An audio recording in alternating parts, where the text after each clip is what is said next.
It is a great honor and a privilege to introduce Devorah Kieffer. Your maiden name was Shechter. We're here in your beautiful home in Beit Vegan in Yerushalayim. And Devorah, you're going to be showing us a PowerPoint presentation that you've given about Bingham. Okay. It started with a request for me to look for a picture when I was a little girl for the program that my children were creating for our 50th anniversary. And this is the booklet that came as a shy and it was done on the 3rd of December in 2002.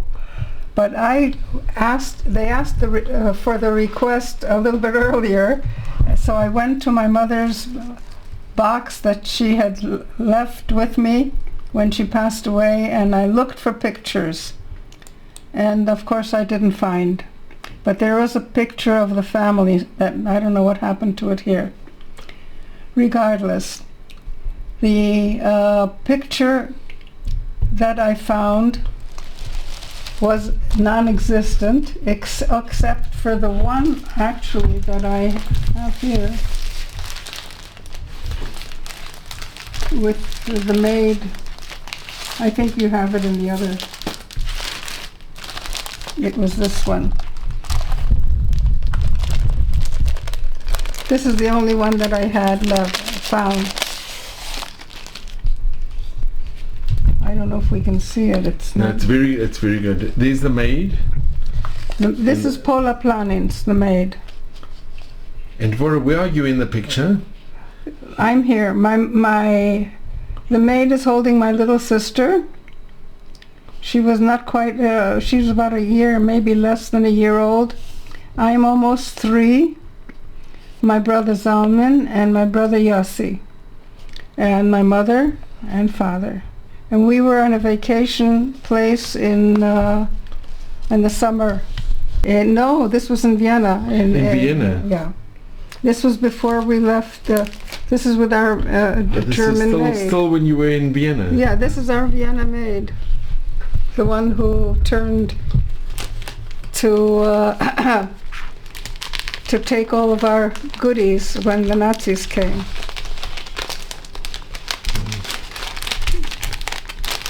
But you can see she was our maid for many, many years, because we ran when I was after 6 years old. And here I'm barely 3.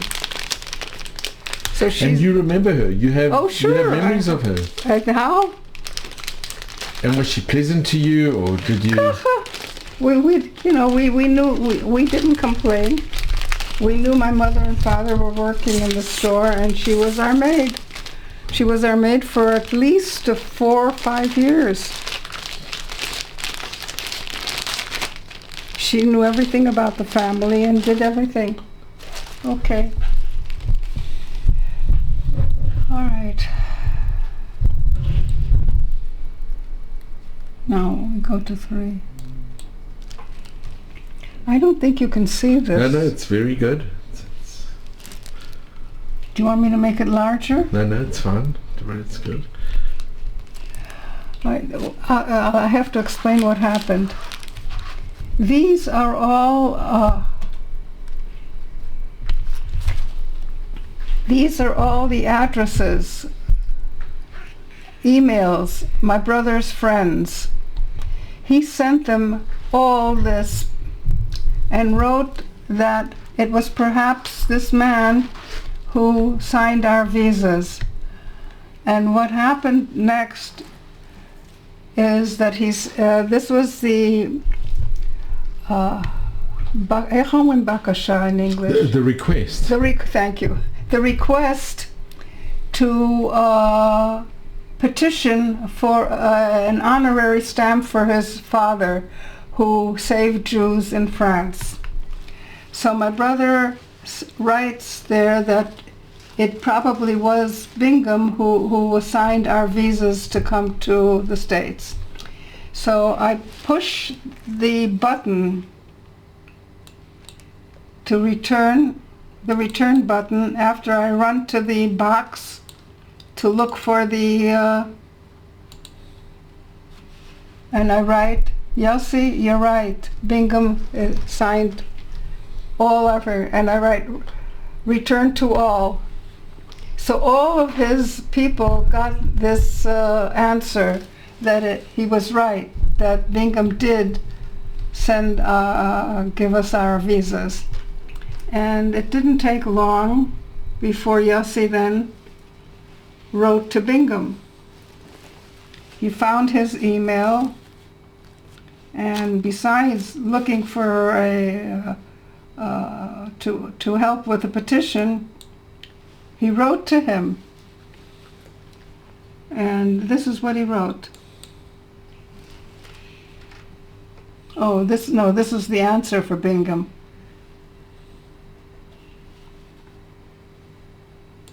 This is what he wrote to Bingham.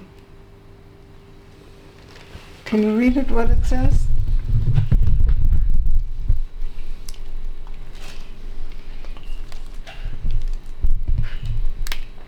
I think I could read it. Okay, please, if you could.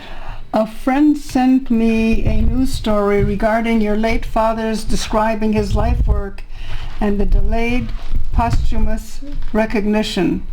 The story was accompanied with a request to pass it on to others, which I was happy to do, with one important addition, to wit, the fact that I and my entire immediate family, 6 persons in all, had received the life-saving visas dated February 7th, 1941. Regulations required him to sign 4 times for each of us. My sister, who has the originals, hastened to let all those to whom I had forwarded the news story know that it was more than just a supposition that he had issued visas, but that she had the original documents. There is very little I can tell you about the process of issuance. I was just 10 years old at the time and do not remember any details other than a sense of relief that we were going to be able to escape the impending disaster, having already had 3 brushes with the Gestapo, in Vienna in 1938, from which we fled to Belgium, and from Antwerp, which we fled in May 1940, and the occupied portion of France, from which we managed to make our way south. A little about our family.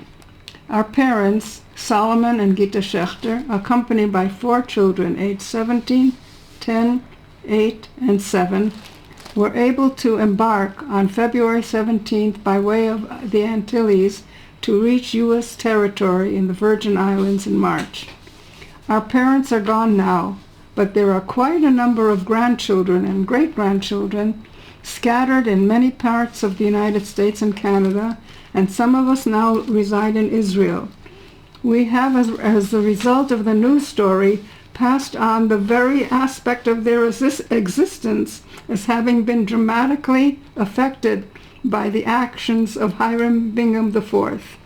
It may be of interest to you to learn that my brother and I are rabbis who have served in various capacities. My sister has been a teacher, and the youngest one is gone now, as are my parents. Whatever good any of us have ever done for whomever should be partially credited to your father. To paraphrase my mother's saying, when he reaches paradise, he will find a multitude of greeters welcoming him and thanking him. If I can be of any help in the project for a commemorative stamp, I'd be delighted to enlist the entire family and friends. Sincerely, Rabbi Joseph Schechter. That's amazing. You can see he writes so beautifully. So this is what he wrote to Bingham, and then of course Bingham answers him. Dear Rabbi Schechter, I wanted to let you know how moved we were by your kind message and to provide a petition form for the commemorative stamp proposal, which may be forwarded to the Citizens Stamp Advisory Committee. If it is possible, I would be pleased to receive copies of Hiram Bingham's signature pages on your sister's documents for potential use on the website, and he gives the name of and to submit to the Postmaster General with the hundreds of supporting documents. You could email scanned copies to me and send them by mail, by snail mail. My address is, and he gives it. Thank you so much for your offer of assistance. I'm also pleased that Eric Saul, a wonderful, knowledgeable person, has contacted you. With kind regards and best wishes for the holiday season. Sincerely, Robert. Okay. So this comes as a Dear Rabbi Schachter letter. Then afterwards, it changes, and it changes, and it changes.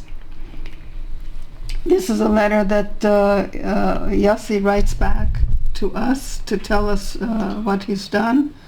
And then here's another one. One second.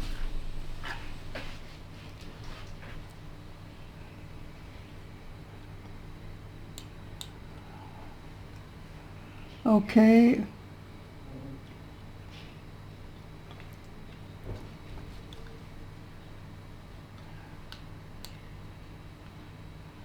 Because Harry saved Marc Chagall, the group was given a special tour of Marc Chagall's glass windows and the hospital chapel in Jerusalem, which beautifully portrays the 12 tribes of Israel. The families also attended ceremony for it's talking about how they were greeted here. Okay.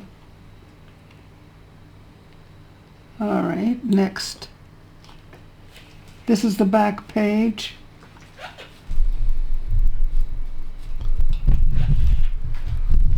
Then I showed them, I was able to make this much larger. It was being shown on a big screen. And here we have this one here of what he looked like. This is a picture of him when he was being sworn in as the vice consul. And you see here that he was stamped December 31st, 1939. In other words, the beginning of 1940, he became the vice consul in Marseille, in France. And something interesting happened. Whoop, here. I think I wrote it here. Where is it?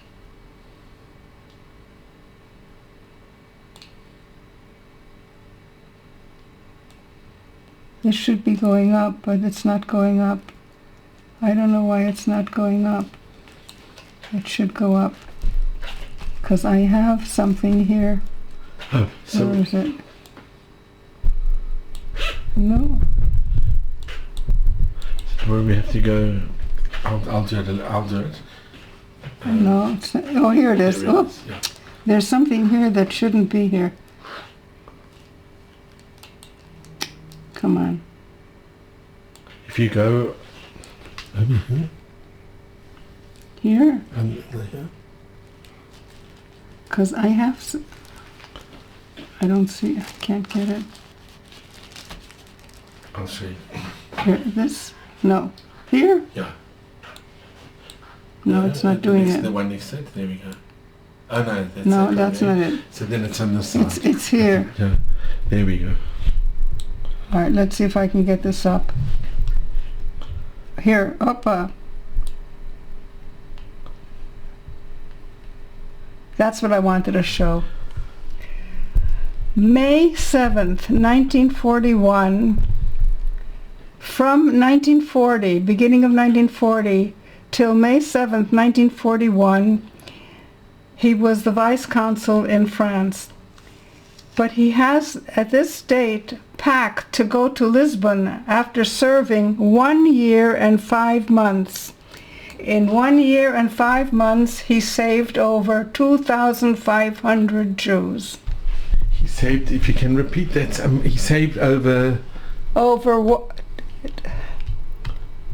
It's a 2005, how did it, how? 2,500. Yeah, 2,500 Jews. It's incredible. In that period of time. And in before, 10 months. Yeah, and say in 10 months. And in over 10 here, months, Bingham saved. They saved even more. Over here, he said 2,500. 2,500, yeah. He worked together with Varian Fry, who was anxious to save all the artists who were on Hitler's list. And among them was Marc Chagall and Werpel and Leon Furtwängler and Hannah Arendt and Mahler's wife, and it just went on. All the Mivamis who did wonderful work, they were all on Hitler's list for extermination. And Fry got them out with Bingham's help. Yeah. Okay, and next.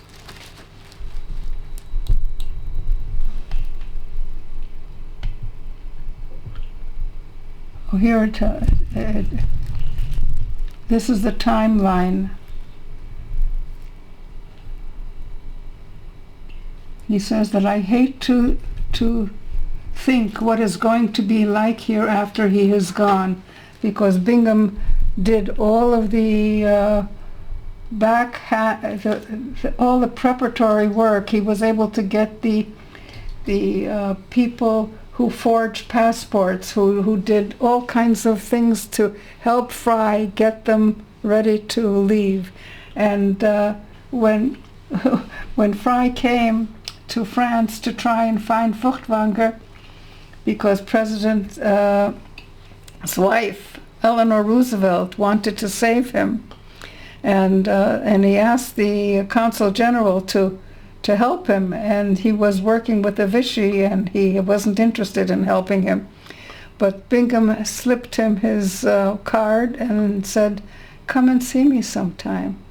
And when he came in, he saw that Leon Furtwängler was in Bingham's house, Marc Chagall was in Bingham's house, and his wife Bella was there, and Hannah Arendt was there, and all the Mivamis who Hitler wanted to kill were housed in Bingham's home, because it was safe. It was a diplomatic place. Amazing. It's incredible. And he helped get, he worked together with Fry to help do this work. This is what Fry writes in his diary. Harry Bingham told me this morning he has just received instructions to go to Lisbon. He is closing his house and packing his things. He's going to be a great loss to the refugees and may seriously cripple our work. He has been the one man in the consulate who always seemed to understand that his job now is not to apply the rules rigidly, but to save lives whenever he could without actually violating United States law. Without his help, much of what we have done we could not have done, especially since the opening of the Martinique route. He has worked very hard, minimizing formalities and always showing a sympathetic attitude towards candidates for immigration. His behavior has always been in sharp contrast to that of most of the American consuls in France. I hate to think what it's going to be like after he is gone.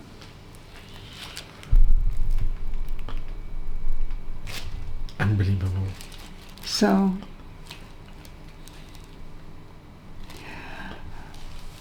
he was asked to leave. This is a very important insert. On May 7th, 1941, Fry writes that Bingham had to leave. In May 13 to 15, thousands of Polish Jews rounded up pending deportation.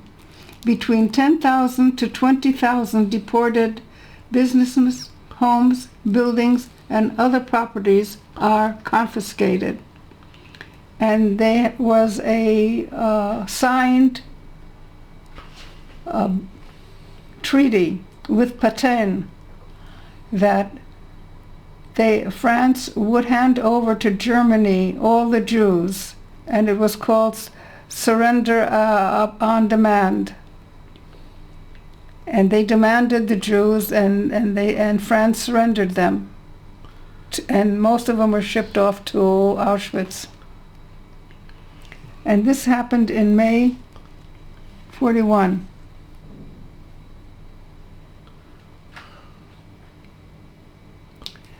We left 2.5 months before then. February 17th. February, March, April, May. Just 2 months. 2.5 months before. If we wouldn't have gotten those visas on time, we would have been among those who were shipped to Auschwitz. So we just made it out. It's amazing. It's incredible. Yeah. Okay, and this is what Bingham looks like. Here.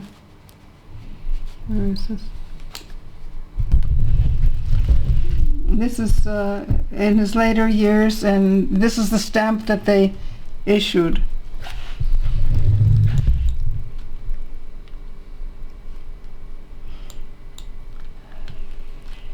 And these are, this is a request for the visas to be sent to the Washington Museum, the Holocaust Museum. But you have photocopies of the. It's a photocopy of the actual visas. Yeah, we didn't send them.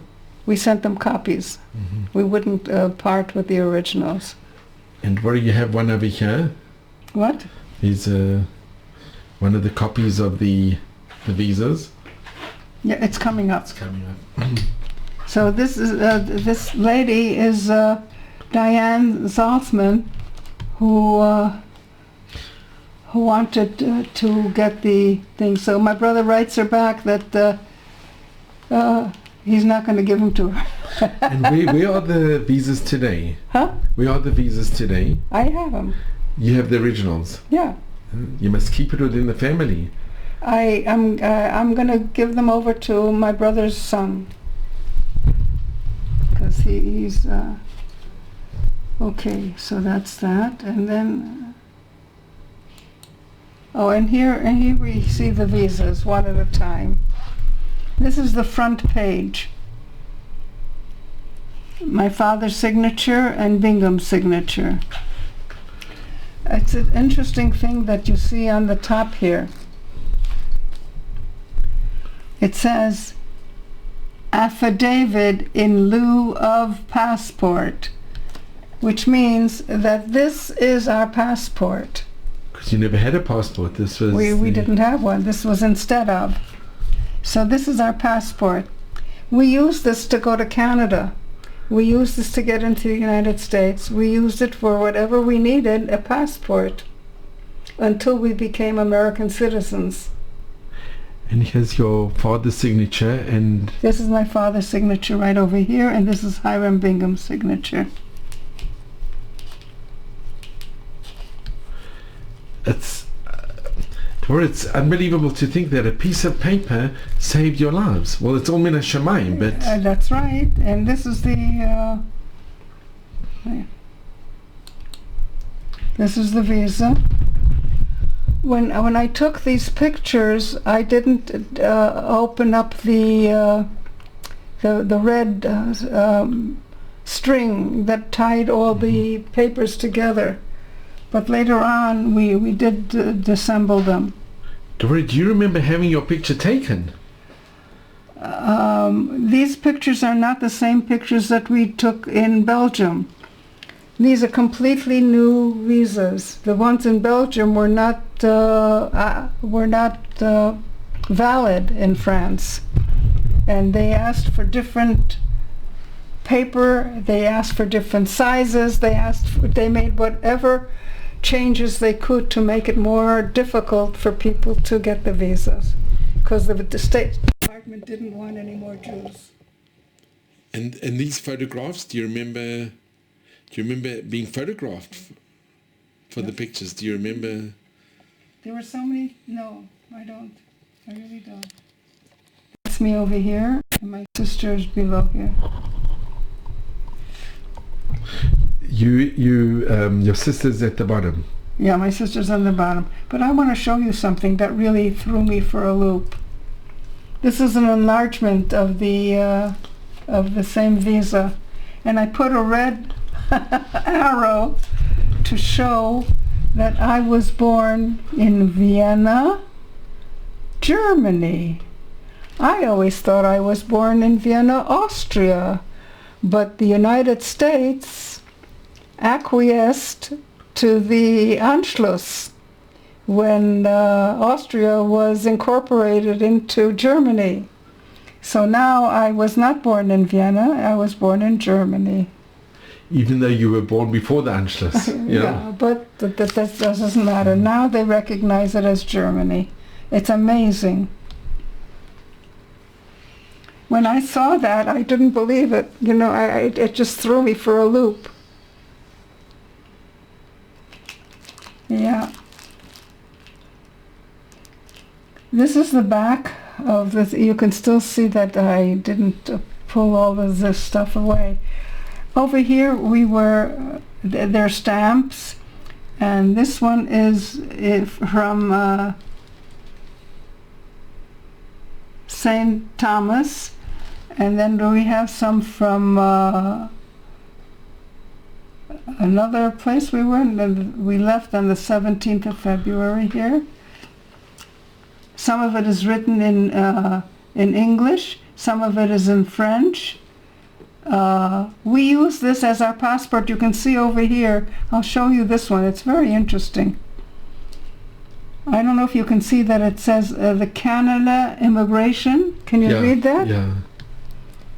We used this when we went to my aunt in Canada. They were farmers because they were able to get out of Belgium earlier because they said they're wonderful farmers, and Canada wanted farmers, so they avoided the camps.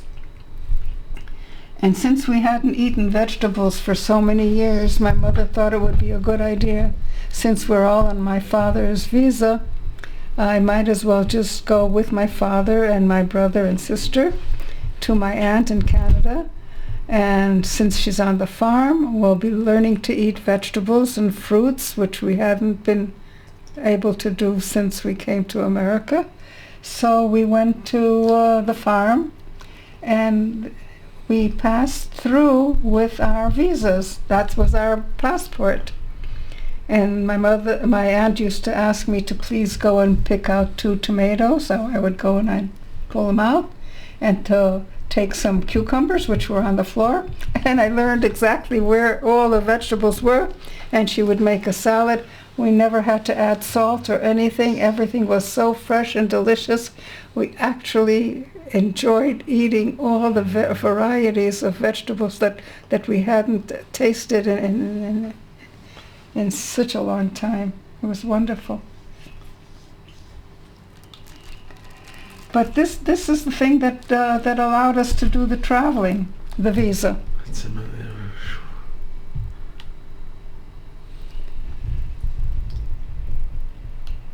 Okay. Oh, here I have a larger picture. Here you can see it's St. Thomas. Oh, here it is. It's much enlarged. Now this is the entrance to Canada. And Devorah, do you remember the boat trip? Oh boy, do I remember the boat trip. Sure. I remember we left France in a very old, rusty steam tramp. It was a boat called Ipanema. I don't know how it was able to stay afloat through the Atlantic, but the U-boats were already very busy. So we went down towards Iran, Algeria, through the Straits of Gibraltar, and then instead of going straight, we were afraid that the U-boats would explode us out of the ocean, so the boat went south to Africa, and we went to Casablanca, Morocco, and all the way down there, and then we took a long way around in order to avoid the U-boats. We were on the boat more than 6 weeks. 6 weeks. Until we got to St. Thomas. And was there enough food, or did you... Oh, my father always worried about the food. You know, in the camps he became a chef, and he made the soup. He also became the sandlar, and he helped, he didn't want us to get hurt when our shoes wore out. And when we were going to go onto the boat, he knew that we would need food, because they were still keeping kosher all this time, and so he tried to find the most concentrated protein that he could, and he bought a caseload of sardines. And every day we would open up a can of sardines, and the 6 of us would share it, and we would smear it on zwieback or bread, whatever we had, and that was our meal. For 6 weeks we had sardines. And when he would send me to the galley to sing a song or dance before the cook, and then he would give me a lemon, which my father loved because he was afraid of scurvy, and then sometimes he'd give me an onion, and my father would take the onion and he would save it for Erev Shabbos, and then he would cut it up very, very fine and mix it with the sardines. And for Shabbos, we had Lekovat Shabbos sardine salad. And that was such a wonderful thing to do, to have it. He would save it so we would have something different and pleasant for Shabbos. But we had sardines for 6 weeks. But it's very high in protein. And, yeah, and it lasts. And Each time you opened up a can. It was wonderful. He was very, very bright. My father was amazing. Oniat Masa, it was a cargo thing. It wasn't meant for human. But there were other passengers as well. No, we had some soldiers, there were some soldiers on there that were escaping also, and us, and that's it. It was a cargo boat, not a passenger boat. We didn't care, as long as it was moving in the right direction. It's just unbelievable. Yeah. But this is a good one. Yeah, okay, now we're going to go on to the next one. Oh, this is my mother's visa and my brother's visa. And this is the back of his visa. You can even see it's a watermark. The embossment. Yeah. This is a very interesting thing here. In Belgium, my father tried to find, he remembered that there was a relative, a very distant relative. His name was Herman Jungleib. And the news was that this Herman Jungleib went to America and became very, very wealthy. But my father had never had any contact with him. But when he needed a visa, he wrote to he came from Przemysl, which was a little city, not a city, it was a dorf, in Poland. So he was from Przemysl, and so he wrote to the Przemysl Aguda in New York. Maybe they know of somebody by the name of Herman Jungleib, because he didn't know how to reach him. And because he was such a well-known, wealthy man, they knew immediately how to contact him. And they sent my father they told him that somebody was looking for him. So he wrote to my father, and my father asked him for the visa. And he very, very generously said that he would go and get us the visas. But the quota for Polish Jews was already filled. But he had a very, very good friend who was a representative in Congress with many years of service. And his name was Saul Bloom. And he was the representative, the Democratic representative in New York. And he was a friend of Herman Jungleib. So he asked him, is there anything you can do to get my family allowed in? And the word was that Yossi didn't find any confirmation in the archives, but they say that he wrote a personal what was it called? A family request to allow 6 Schechters to come in, and he was granted that. So they were able to send the visas. So it was Bingham's visa, Herman's willing to take on the financial responsibility, and his friend Saul Bloom, who helped him get us into the States. By the way, this Herman Jungleib was a part owner of a Yiddish radio station called WEVD. I remember listening to it in the States, because all their programs were in Yiddish. Did your father meet with him when he arrived? I'm not sure. I wasn't privy to that. But an interesting thing happened in St. Thomas with this Frank Richardson. Did I tell you about him?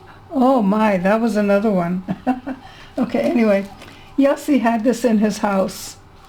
He just wanted to have this picture to remind him of the debt that we owe to these 3 people. It's Karasatov. Tremendous Karasatov. Who helped save all of these. Without these 3, we wouldn't have been around. It's amazing. Yeah. Okay, next, what is this? Oh, this is typical.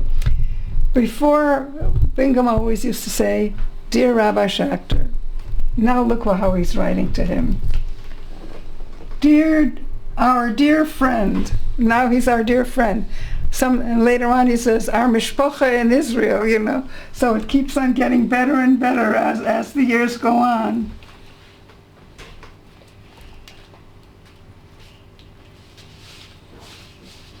It's lovely what he writes. And he quotes a lot of Jewish sayings. In addition, as you wrote in your testimonial, the effect of HP's actions was exponential. For each person rescued from extinction, many more lives have sprung, which truly epitomizes the Jewish saying, whoever saves a single person saves the whole world. And what a distinguished family you have, and blah, blah, blah, blah, blah. He keeps going on with all these nice little... That actually comes from Sanhedrin, that quote. If you save one life, you save the entire world. As we all should be, for the opportunity to live freely and meaningfully, you and your siblings gave back in full measure, and so we thank and honor you, the Schechters, as well. In accordance with your request, we're sharing your essay only with our family. On January 12th, he talks about Harry's descendants will commemorate his 20th anniversary of his death. May we ask that you offer up a prayer for his soul that day. And he goes on to say, whatever it is. Okay, and here I'm writing to him because I'm going to go to the United States and going to meet him. But he doesn't know me from Boo, because I never wrote him. Only Yossi would be the one. So I'm introducing myself. My name is Devorah Kieffer. I was born Dorothea Schechter, the sister of Rabbi Joseph Schechter. There we go. And now I tell him that I'm coming to the United States, and we'll be at the Ribicoff Federal Building, and maybe we can meet. So then I wrote, if you're available at the time, I feel like it's like from the Purim story. If you are available at that time, and if it's convenient for you to spare a few moments, I would accompany her to Hartford in order to meet with you. It would be a great honor for us to meet the son of Hiram Bingham, of blessed memory, to whom we owe our very lives. Kindly let us know by email if your schedule will permit you to see us during the morning of the 25th. Respectfully yours, Devorah. And then she writes back, and she wants me to come for dinner around 6 o'clock, and then this and that, and then she'll take us to the grave. And it's just amazing how welcoming and how friendly they were. This was Anne, his wife, Robert Bingham's wife. And the last sentence says, what? We do hope we concur. It will be a pleasure and honor to meet some of the Schechters. You will hear from Kim this evening. All the best from us both. So then I write her back the quick response. And then she writes me back again. Then he writes me back again. And very interesting, he even writes, with warm regards to you and congratulations to Nechama on her accomplishments. That's incredible. Yeah. They were very, very welcoming and lovely, very lovely. You're welcome to call my office voicemail this at any time. I'll listen out for your signal, especially on Friday morning when Nechama's appointment ends. I can also bring a few books there, but just wonderful. They were wonderful. And there they are. And Nechama's your daughter? This is Nechama. She has since gotten a doctorate.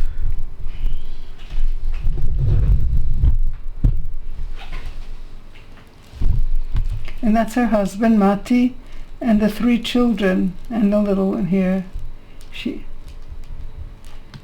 And this is my husband and myself, with Robert Bingham. And here's the other one, they're walking together, and she's giving me. It's a beautiful picture, sure. Yeah. And I brought him an album of the whole family, and there were quite a bit of us, and I labeled everybody and who's for whom. And so it must have been very emotional, that meeting. And this is just a few of us at that. This is from the 50th anniversary. And they're all waving to him.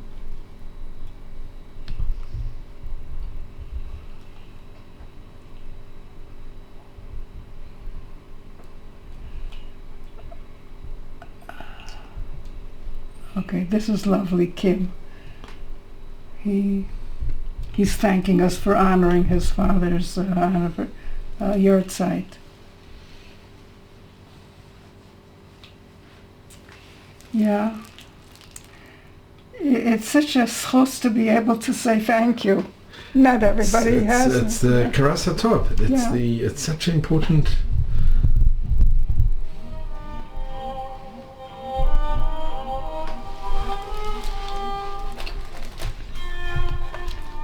Okay.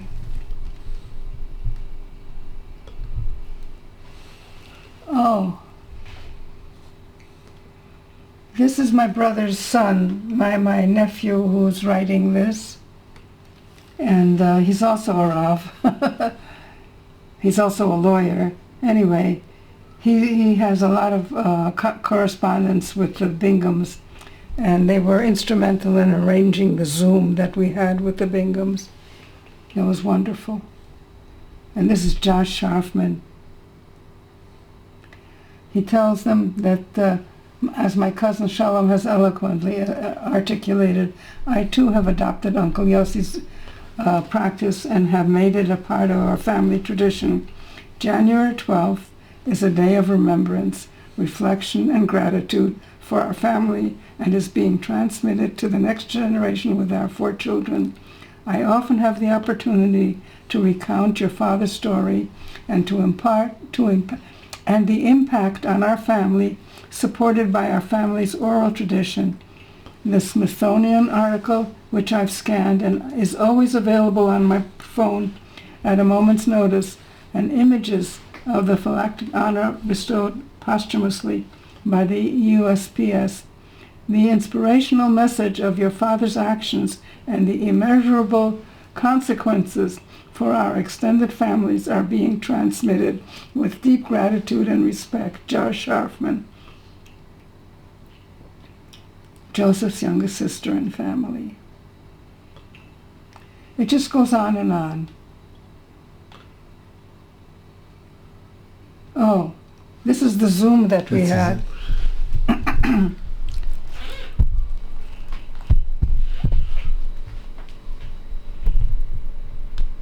This is Anne. This is Anne.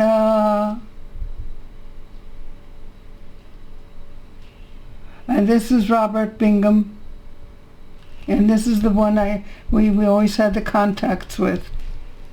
And this is Abigail, his sister, Robert Bingham's sister, and her husband. This is my nephew, my oldest brother's son and his wife who arranged the Zoom. This is Yossi's son over here. Oh, this is Yossi's daughter, Yossi's son, Ellie. He's a doctor, a PhD, and teaches in Bar Ilan. These are Barbara, and these are Bingham family people. This is Zalman's daughter, Guess. My daughter, Josh Sharfman, he was the one who wrote that book. And this one is Bingham. This is Nahum and her husband. This is a Bingham person. Tiffany is a granddaughter of Hiram Bingham. John is a Bingham. It's amazing how we learned. We got to know some of the. It's wonderful that the family are so involved and so part of the story. We know each other. It's like one large family. Yeah. It's amazing to be able to. It's such a schus to be able to have this thing. This is me over here. This is my brother's son, also my nephew. He lives in Canada. And these are Binghams. And Steve is a Bingham person too. Yeah. My other daughter who lives in the Moshav, here, Yafi and Baruch. It is John Bingham. Yeah. It's just wonderful. Let's see what else we have here. Oh, this is a response to the Zoom.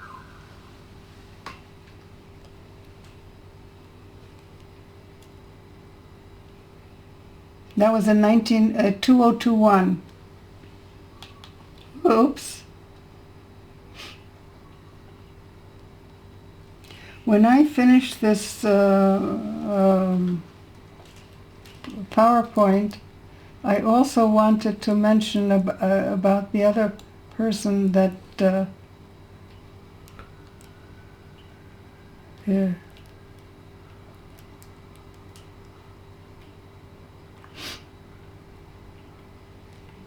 There was so much interaction, different things that were going on with various.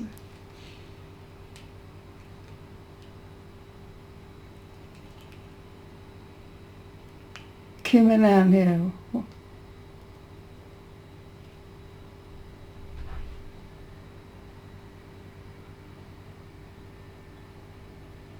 So lovely to say, till we meet again, God bless everyone. Hmm? Here they write, the Binghams, until we meet again, God bless everybody, everyone. Yeah.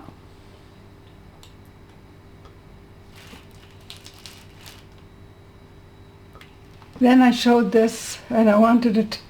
Here you see the father of Aaron Lichtenstein and his mother.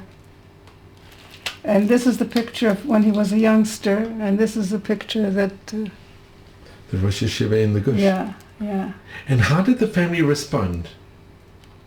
Which family? The Bingham family, when you showed it. Okay, but it's I'm glad that you did show, because it's very important. Hmm? It's very important that you showed it as well. I kept on saying that this was such... It's monumental. It's really monumental. To me, the fact that this person was alive and accomplished what he did in the Gush, and the type of person that he was. He touched thousands of students, including my own nephews. It's amazing. He got a doctorate in literature in Harvard, and then went to study at Yeshiva University under Soloveitchik, and married his daughter. he was he was a world expert in English literature. I'm telling you, it's and then the Machatonishaft with our family, and the two of us got the visas from Bingham. I mean, it's crazy. Who would believe such a story? It's all min hashamayim. You think that this was a made-up thing, that it can't be true. But it's too good to be true, but it is. It's mamish min amazing. Amazing. I have to show you a picture of the two of them dancing together at the wedding. But it's... what's this?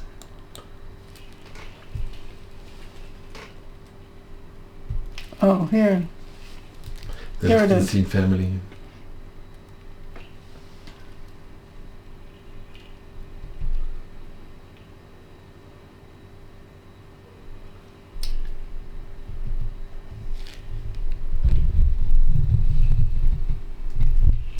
For your family as well. This is important to get down, I think, this last portion right here. Can you read it, Devorah? Yeah. It's very, very, very emotional and very, very... Well, I'm just going to quickly read I don't know if this is so important. No, it's very, very important. Okay. The similarity of the story of the rescue of the Lichtenstein family and that of my son-in-law's father, Rabbi Joseph Schechter, is amazing. The Schechter family fled from Austria to France, and relatives in the United States succeeded in obtaining visas for them. However, in France, they were to be hostages until such time as they would be handed over to the Germans. Bingham's signatures saved their lives. True enough. And here the circle closes. My son-in-law, Dr. Eli Schechter, you know who writes this? This is Zev Galili wrote this. My son-in-law, Dr. Eli Schechter is my brother's son, studied at Har Etzion Yeshiva. When he heard about the miraculous way in which his rabbi was saved, he said, "The story sent chills up my spine. I remembered the halacha, the religious ruling, that honoring of one's rabbi takes precedent over that of honoring one's father, since his father brings him into this world while the rabbi brings him into the world to come. I thought to myself, how much honor is due to this man who saved both the rabbi and my father." That is just, it's just amazing. It's so true. You never know what you're going to come up with, with all of these connections and the miracles. Baruch Hashem. We have to learn to appreciate everything that HaKadosh Baruch Hu designs for us. Devorah, did you ever ask Robert, if he ever asked his father, why did he do it? Why did he sacrifice his career? Why did he do what he did? Who's this? Did you ever ask Robert if he ever asked his father why he did what he did? Yeah, he did. And he told him. that he believed in the divine spirit of every human being. And he didn't feel any need to kill the Jews, and he felt he wanted to save as many as he could. When my grandson asked him why did he do it, you knew you were going to be doing something that the State Department doesn't allow. So he said that this is what he felt like, and then he said he couldn't understand that. But we have amazing Chasidei Motalam, and what he did is it saved so many neshamas and future generations. Not only that, but the quality of the people that he said, what happened to them, how they contributed to the world. It's remarkable when you think of a personality like Aaron Lichtenstein.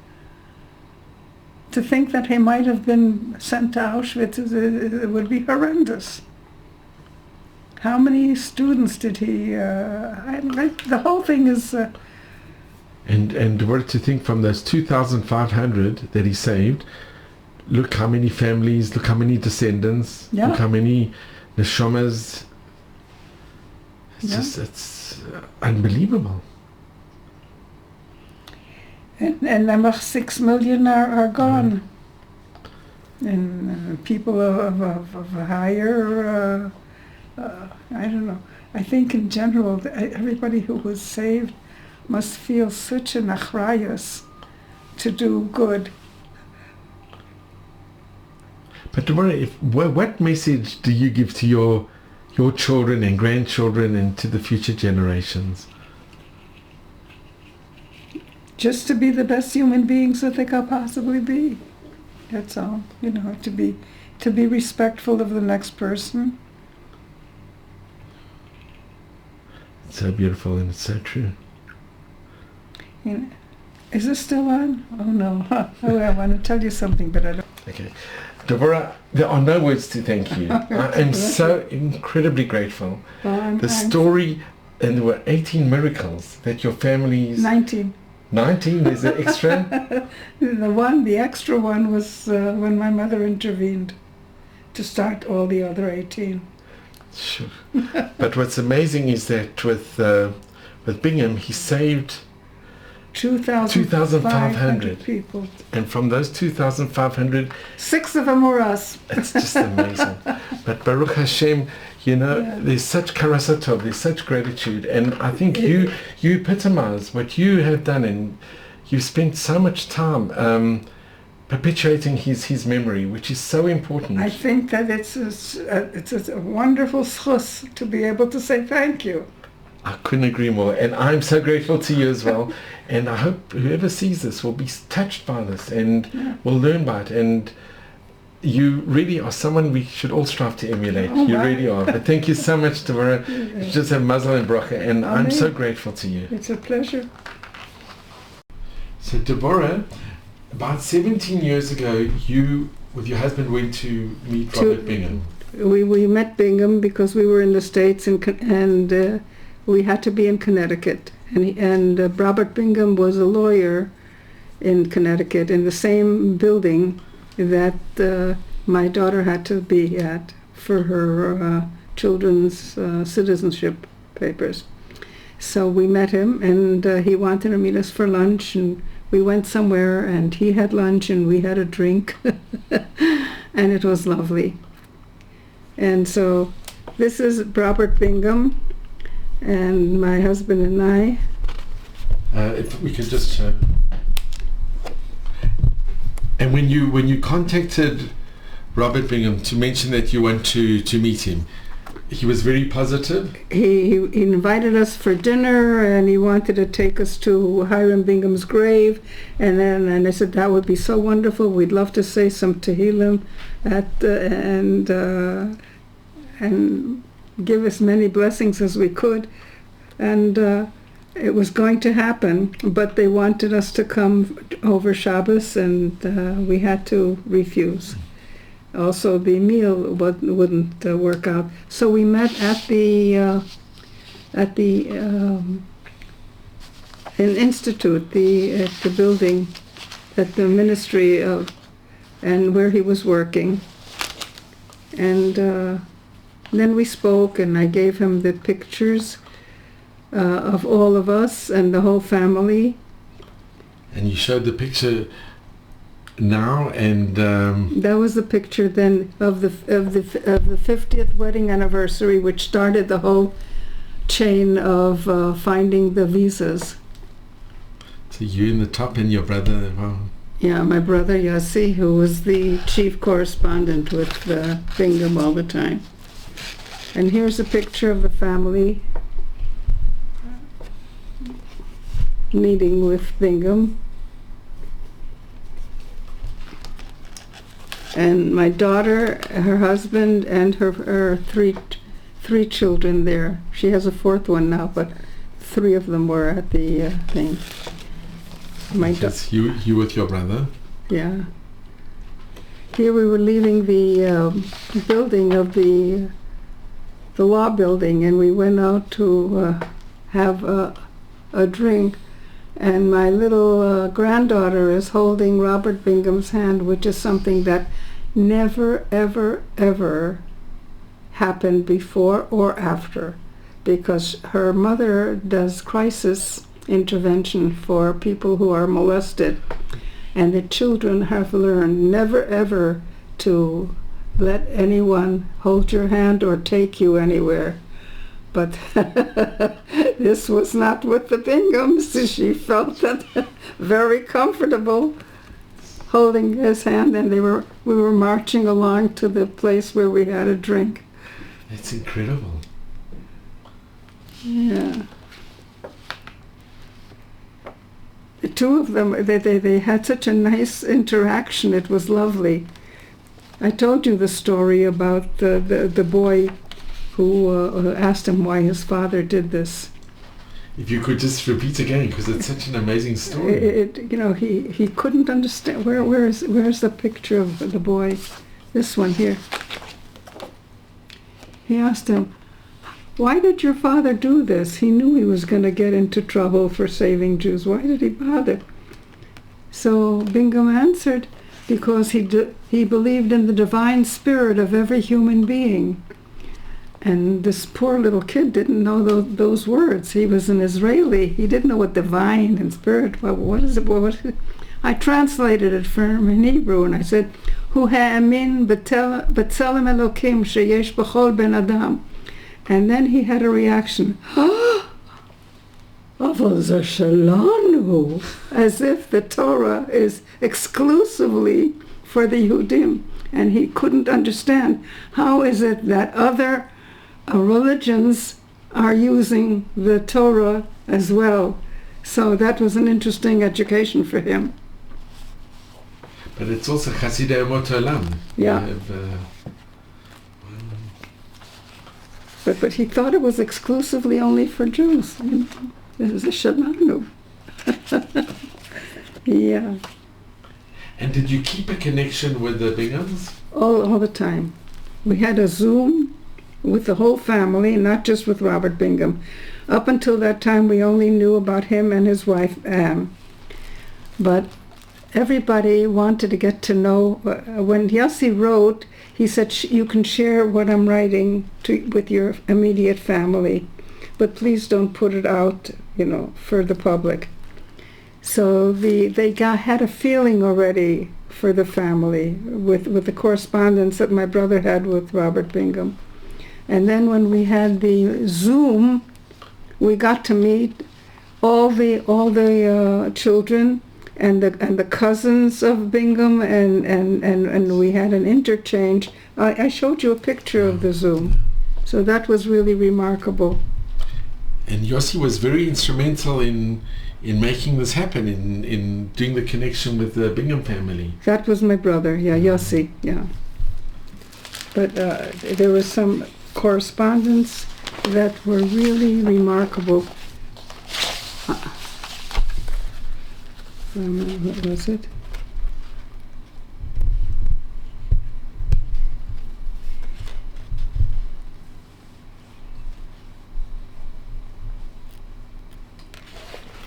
Okay, this is something that came after the Zoom that we had.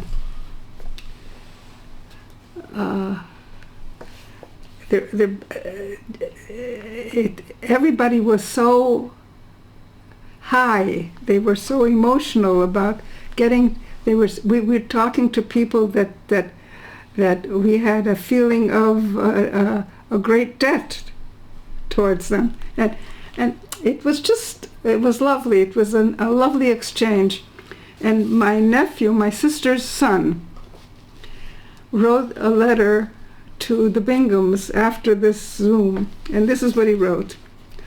I was struck by the elegant recounting of shared faith-based teachings that are deeply embedded in the DNA of our families. It triggered a memory that is very resonant. Both of my late parents were educators who made Jewish education their life's work. I recall being in my very early 20s when my father called me into his school office, where I taught Hebrew, afternoon school, and pushed a book across his desk. He told me that I would be teaching comparative religion in the coming term and to begin preparing. I told him that I'd be happy to be part of the confirmation program. In response, he gave me one of his sly, mischievous smiles and pushed a piece of paper across his desk. Written upon it was a phone number, and he told me to call the number at my earliest opportunity. I asked who would be answering the phone. He told me, ask to speak to Father Timothy at the All Saints Episcopal Church, as I was going to be teaching there. He explained further that if I was to teach in the confirmation program, I might be tempted to teach competitive religion rather than comparative religion. He encouraged me to seek and explore the similarities in our faiths and practices and focus on and celebrate these while respecting the differences.